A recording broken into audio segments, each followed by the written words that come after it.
Albert Einstein once said, everybody's a genius, but if you judge a fish by its ability to climb a tree, it will live its whole life believing that it is stupid. Ladies and gentlemen of the jury, today on trial we have modern day schooling. Glad you could come. Not only does he make fish climb trees, but also makes them climb down and do a 10-mile run. Tell me, school, are you proud of the things you've done?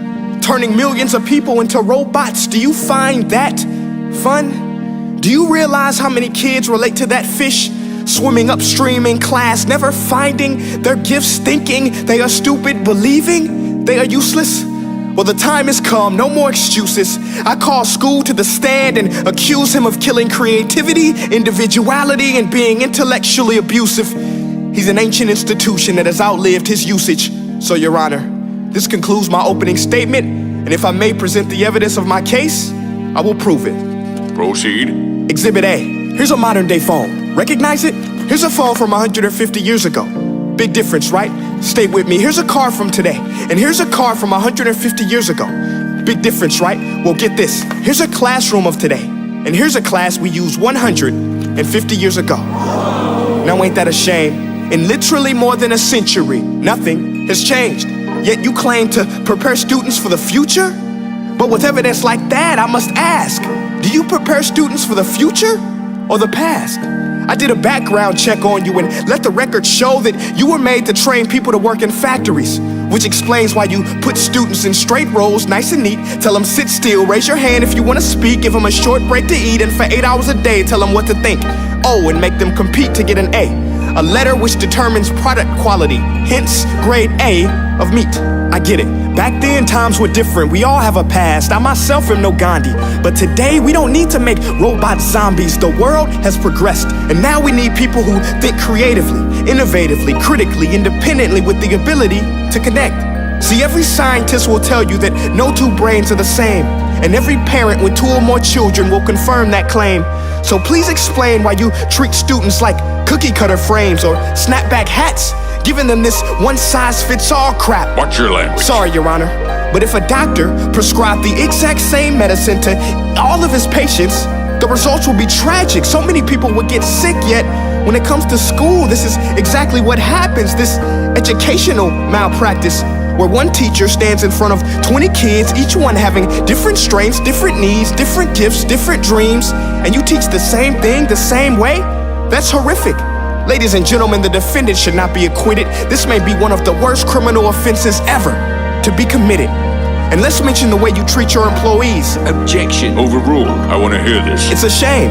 I mean, teachers have the most important job on the planet, yet they're underpaid? No wonder so many students are short-changed.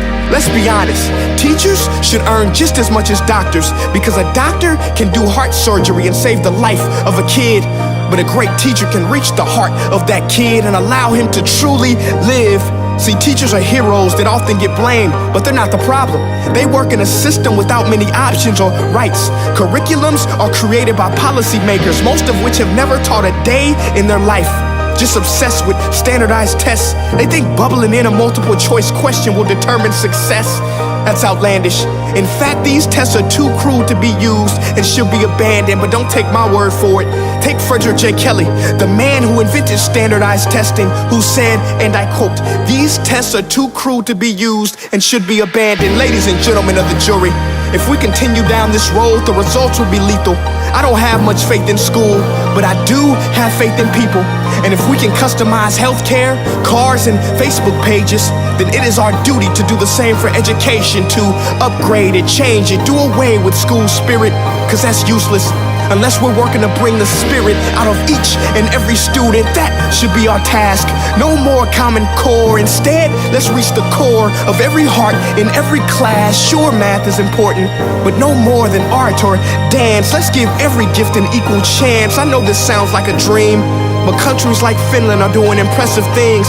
They have shorter school days, teachers make a decent wage, homework is non-existent, and they focus on collaboration instead of competition. But here's the kicker, boys and girls. Their educational system outperforms every other country in the world. Other places like Singapore are succeeding rapidly. Schools like Montessori, programs like Khan Academy, there is no single solution. But let's get moving, because while students may be 20% of our population, they are 100% of our future. So let's attend to their dreams, and there's no telling what we can achieve. This is a world in which I believe, a world where fish are no longer forced to climb trees. I rest my case.